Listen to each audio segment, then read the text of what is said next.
This is I Should Be Writing Season 21, Episode 22. Well, I should be writing. I should be working on my craft. I should be writing.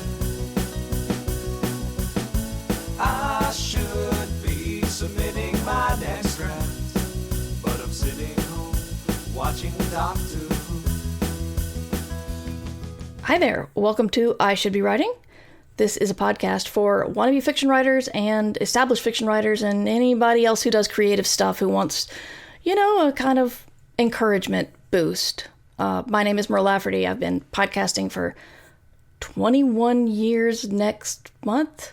Yeah, I guess so. 21 years next month, and then I've been a pro writer since 2013. So that's my credentials. So try to listen to, when you listen to people give advice online, make sure that they at least have done a little bit of the things they're advising you to do. And what I've been up to is I've been working on my epistolary found footage type game that nobody wants, that I still hyper-focused on and had a lot of fun and finished the prototype this past weekend. So I've got a couple of packages going out to some testers to see if it's worth any amusement or at all. But this is my long discussed Red Shirts meets Hallmark Christmas channel, Hallmark Christmas movies project. I decided to do it like in physical epistolary way and had a lot of fun. So at least I can have that. It does sound like a lot of fun. Thank you. Thank you. The epistolary part sounds really cool, actually. Thank you. I basically, my theory was that the guys are never like abusive or like the ex-boyfriends that they leave for the lumberjack. They're never like abusive. They're often neglectful or maybe rude sometimes, but sometimes their comeuppance is much worse than you'd think they would deserve. Like one guy is like pushed outside in his underwear and the main character steals his car so she can run down her true love. And I'm thinking, he is a jerk, but that's Grand Theft Auto. And so my brain went on from there just to talk about those guys and where they ended up. So that's my fun thing. Finally got it out of my head. I think that's what feels the best. But I am delighted to have Cadwell Turnbull on the show today to talk about his new book, Ruin, Great and Free. It's a beautiful title, and my brain just turns it off. Wow, I'm so sorry. A Ruin, Great and Free, which came out, I think, 2 months ago? Oh, yeah, I guess. Yeah, September. Yeah. Regardless, when you're listening to this, it's on the shelves, so you should go get it. So welcome to the show, Cadwell. Thank you for having me. Happy to be here. Yeah, I remember reading your first book, and I don't know if I met you in Durham for that book or one of your other books, but I remember around the same time reading the lesson and then seeing you at on one of your book tours, and that was really cool.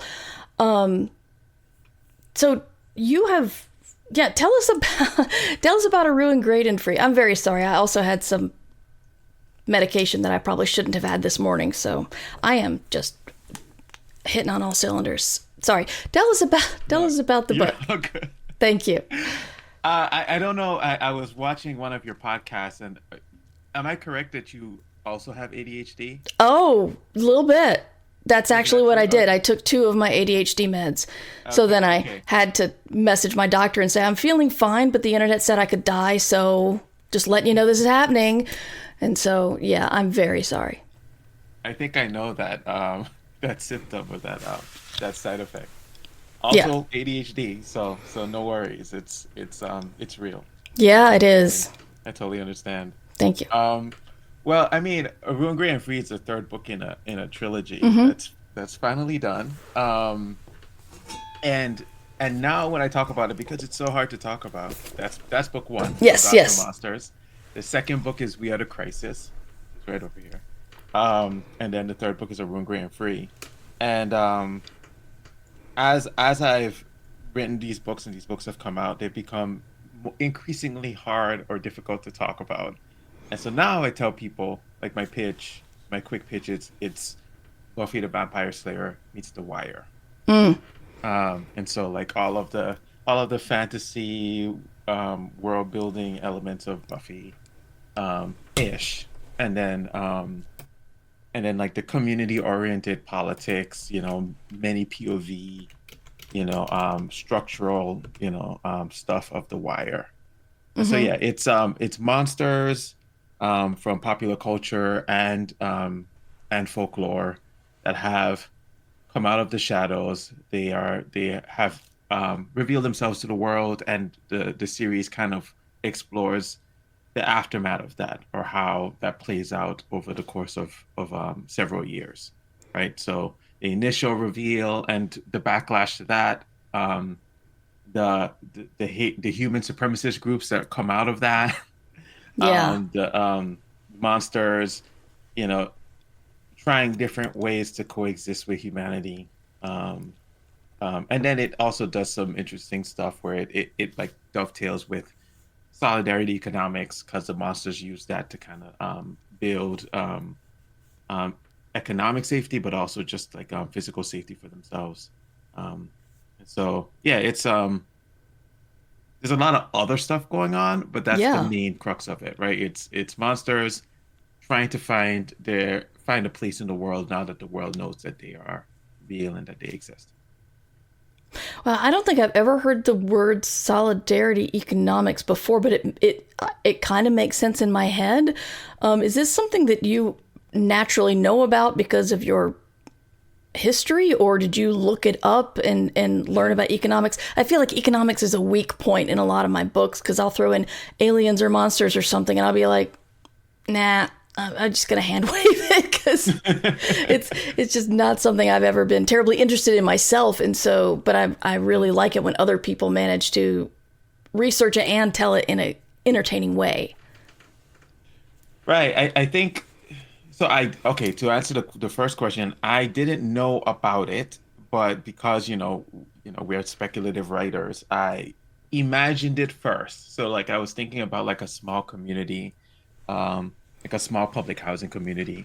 I was like, what would it be like if that housing community got together and pooled resources and expertise and skills and created like cooperative businesses together? At the time, I didn't know that co-ops were a thing, Mm. or cooperative, or how to define that. Solidarity economics came years later, but I just had this idea. I was just like, okay, well, I would like to write something about a community like that, speculatively.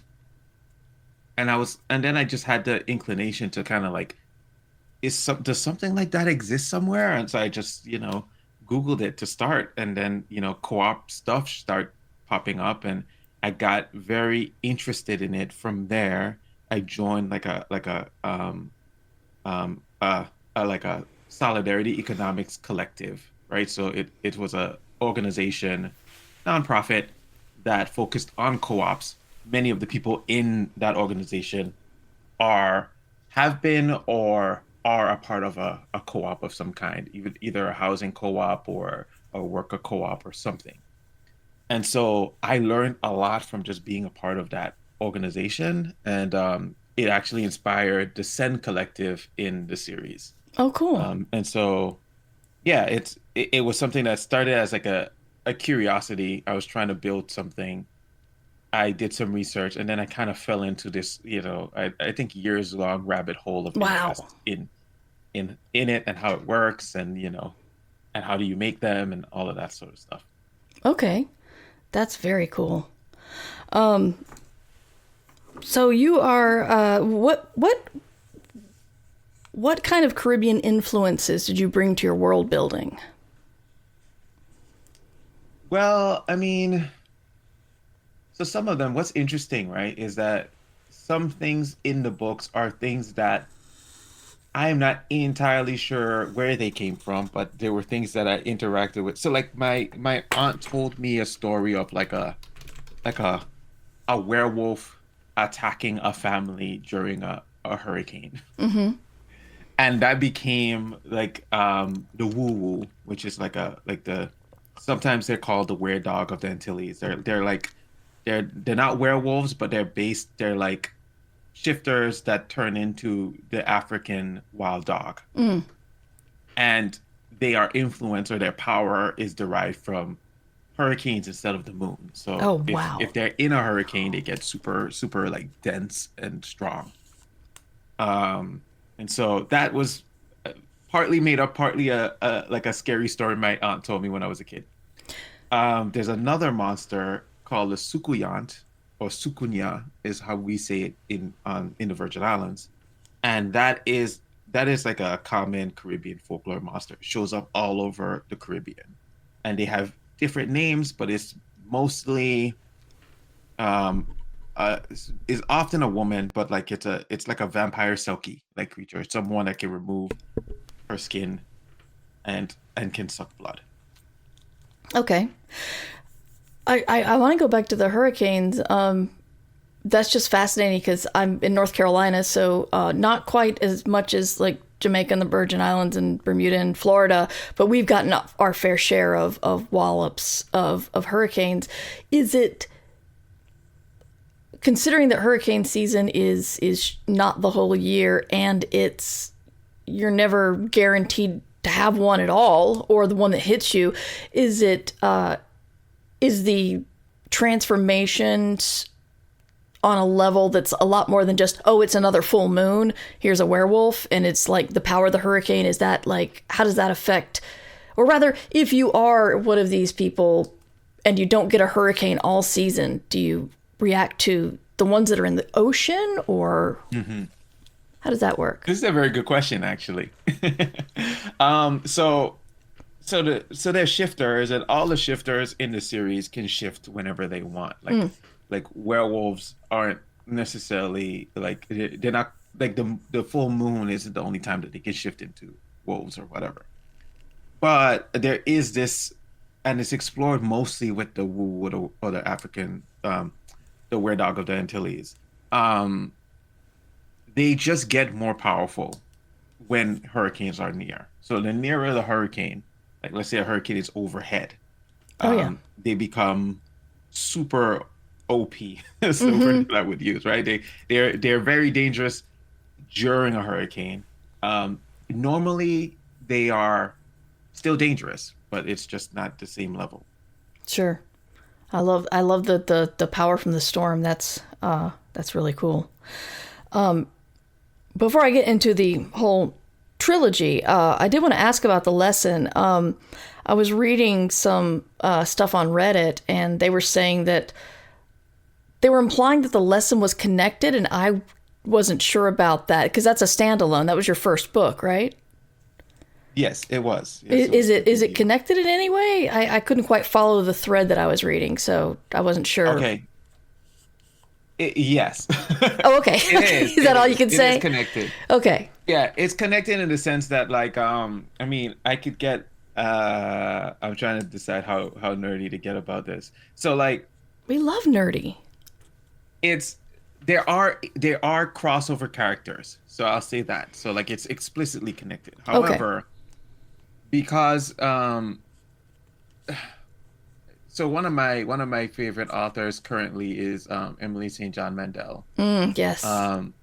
And what she does, and it's throughout all of her books, you can see it, is that there's like a very subtle literary multiverse that she's building. So there's characters that show up in different iterations, in different versions of Earth, for the different stories that she's telling. Okay. It's not loud and it's not important. It's just happening in the background. Right? Sure. So you'll have a character with a particular name, and now I'm actually spacing on like a good example. But there's a character in Station 11 that shows up before Station 11, and I think after. But it's different versions of her. And what I like about that, what I think is really interesting about that, it's a different approach to building a multiverse than, let's say, Marvel, where the focus is necessarily on. I mean, she is focused on a set of characters, but I think what she's more interested in is like the differences between these different Earths. And some of them are quite literary, and some of them are a little bit speculative, and some of them are very speculative. I think that's also really cool. I'm doing that or I've been doing that since the beginning. So the lesson, even though I knew the lesson was going to be a standalone, I also knew the lesson had characters that had longer stories than the book itself.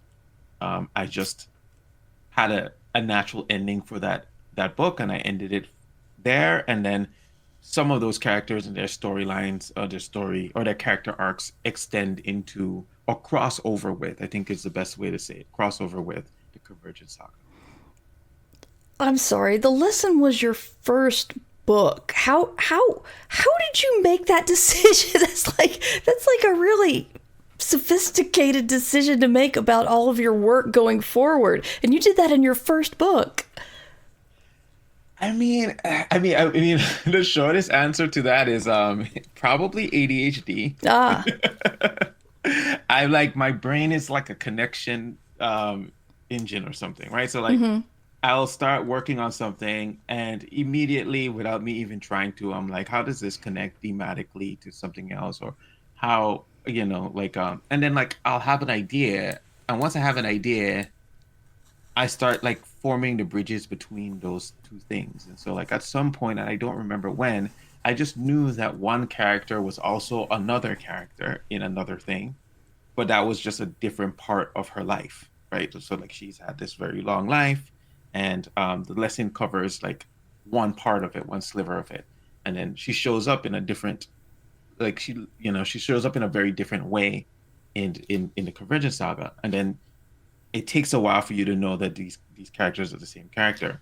That's kind of how my brain works. I just know that these two things are true, and then I think about the connections between them. How a character here gets to here. I'll also say that the lesson, even though it was my first book, I was working on things. Like Cal, who is the narrator of No Gods, No Monsters, pre-existed the lesson. And so like there's just also this thing that I do where I just bring things into other things. And that's the answer. There's just always that background cooking, and it took me a while to actually get things published, but I was building that since I started writing both short and long things. That's amazing. I think the lesson here for all of you listening is, don't think your ideas are too big if you're just starting out. Do them. Why the heck not? Because it could end up as awesome as what you've created. So this actually get me in trouble sometimes. I'll just say that. I'll just say sometimes it might be best to let things, stay by themselves. But I don't know if I've completely learned that lesson. Well, yeah, it does sound rife with pitfalls, but if you can pull it off, it sounds amazing. So going on that same line of thinking, I was going to ask you if you do characters, conflict, or setting first, or plot, I guess. But conflict and plot are kind of together. But how do you start your thinking?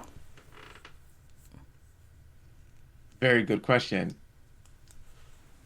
Yeah, because of my previous answer, I feel like I have two different answers to that. So like I said, some characters pre-exist the project. So I didn't necessarily, when Cal came into existence, the narrator of the series, I didn't necessarily know that I was going to work on a Convergence Saga. Like he pre-exists the whole project, right? And then there's another character that pre-exists the whole. There's actually like several characters that pre-exist the project. But when I'm thinking about the project itself, if we're like narrowing the definition to like working on the books themselves, it is the concept first. Mm-hmm. It's like it's very high concept, that like the topmost, like what do I want?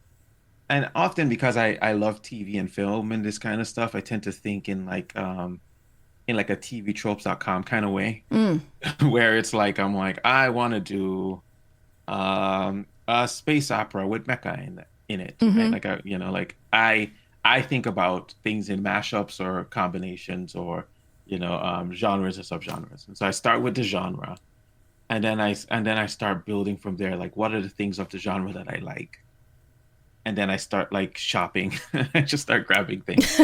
And then from there, I start anchoring it in reality. That's the next thing. It's like I would say like thematic concerns. Like what is this thing going to be about? Mm-hmm. And so like, that's when that's when it stops being just fun and starts getting a little serious, is when I start thinking about like, like with the Convergent Saga, it's about monsters. And I was like, what does monsters mean to me? And like, what do I want to explore with monsters? And what do I want to do in conversation with what other people have been doing? And so like, with the Convergent Saga, it became very important to like think about intersectionality in relation to monstrosity. So like, what is it like? What is it like to be like a black man who's also a werewolf, or what is it like to be like a queer kid that's a shifter, and so having those bigger questions helps me to start thinking about character. The characters kind of show up from those larger questions, and then they at first they start out as like stand-ins for those bigger questions, and then they get very, very specific, and they become their own people. So it's like high level, then mid level, and then I come down to the human level. Interesting. So this is the end of a trilogy, and that's always kind of there's so many questions I have. I've done a 3-book series, but not like a full trilogy with arcs and stuff. And so first, how do you feel now that it's done and out? Super relieved. Oh, really? Super, super relieved. Yeah, I just didn't like, I don't think it's gonna get me in trouble to admit this. I didn't know I would be able to pull it off. I wanted to. Like I wanted to get to the end and do it well, but I was like, we'll see when I get there, I guess. Every book was kind of like let me just focus on what's in front of me and get that. And so I just feel super relieved that I was able to get to the end. I know that for some writers, like series defeat them, right? Like it's not easy to do. There's a million ways you can kind of get caught up or write yourself into a hole, or just it becomes too big for you to, it just becomes a thing too big for you. Yeah. Right? And so once I submitted that final manuscript, I was like, oh my gosh, I managed it. And, since people have started picking it up, I'm like, oh, okay, they don't hate it, or they don't hate it yet. And so I'm like, okay, I guess it worked out, right? Like the first thing was finishing it. The second thing was like, are people going to actually like this and think that it's as cool as I think it is? Like some of the bigger cosmological concerns show up in the third book. And I was like, are people going to vibe with this too? And so far they either vibe with it or they don't mind. They're like, what is that? What is this stuff over there? Okay, that's fine. I like this other stuff. So yeah, mostly relief. What's next for you? Are you doing another book in the world? Are you doing another trilogy? Can you say? Do you not know? I mean, I think I can say some things vaguely. I'm maybe a little bit superstitious because I'm working on a pitch, and it's a horror novel. It's a single POV horror novel that I've never done before. I would say it's very like it's addressing very modern concerns. But I don't know what's gonna happen with it yet. I'm kind of like putting a pitch together. I sent a draft of the pitch to my agent, got some feedback, and now I'm letting it cook, letting it stew a little bit, and I'm gonna approach it again. And so there's that. But who knows what's going to happen with that? There's another project that I'm less superstitious about because my agent did not like it. Oh no! Oh no! It's fine. So I was thinking about it's an afterlife road trip love story. I love it. Count me in. Yeah. I mean, well, I have to get someone interested in it first. Yeah.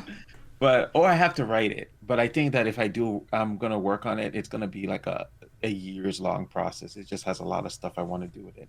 But it's an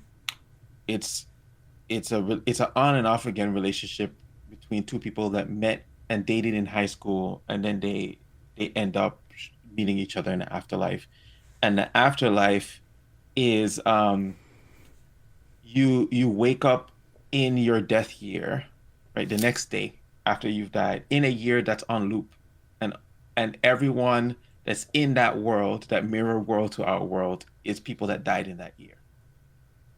And the rest of the world is kind of haunted by all of these things that happened that year. So like the cars drive on the highway, planes take off in the order that they take off, food shows up in restaurants in the same thing, concerts, all of the stuff of the real world is on repeat. But until what?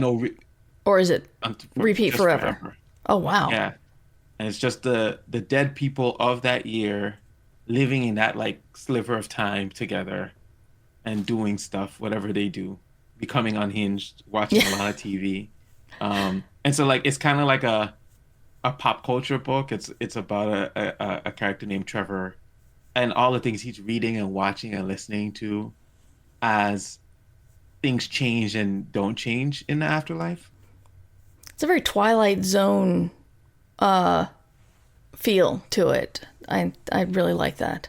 I hope you do get it, sell it. I've been trying to, when I found out that one of my stories didn't sell, that just made me want to write it more. So I don't know if I'm just a glutton for punishment or what, or just want to prove them wrong or whatever. But I feel the same way, actually. Yeah. And I'm also like, if it doesn't work out as a book, I could do a web series. Like there's potential for it that I think that isn't necessarily the obvious route. And I care about it enough that I could do that. So yeah, we've got so many options right now. I've heard that there's an ad, so we're going to take a small break and then we'll be back shortly. I hope you enjoyed this interview. If you'd like to continue listening, the full episode is up at patreon.com/mightymur.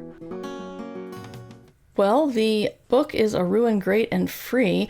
I am going to be doing some giveaways in December, and I believe the full trilogy will be one of those prizes. So keep an eye out, or you can go buy them now and support an author, which is awesome.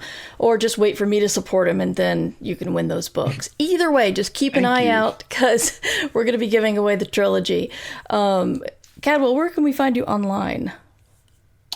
I'm on Instagram at Cadwell Turnbull. I'm on Blue Sky at Cadwell Turnbull Blue Sky Social or something.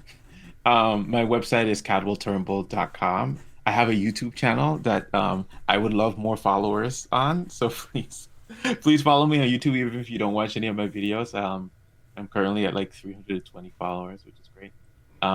It's just like vloggy stuff for the most part. Mm-hmm. So wait, what's your YouTube address? It's Cadwell Turnbull. Okay, just making sure. Cadwell Turnbull. Yep.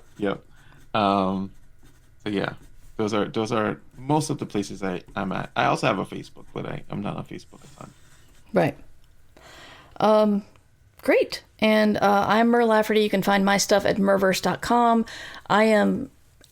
I sometimes get on social media. I need to do it more. I'm either Mighty Mur or Mighty Mur 2 on Instagram. That's the numeral 2, and it has to do with a Hotmail account that I can no longer access, and so I can't get Mighty Mur, the first one, back. So that's fun. But thank you, Valerie. The if you guys are interested in Cadwell's YouTube account, it is linked in the chat. But yeah, you can get the full episode of everything I put out and ad-free if you go to patreon.com/mightymur.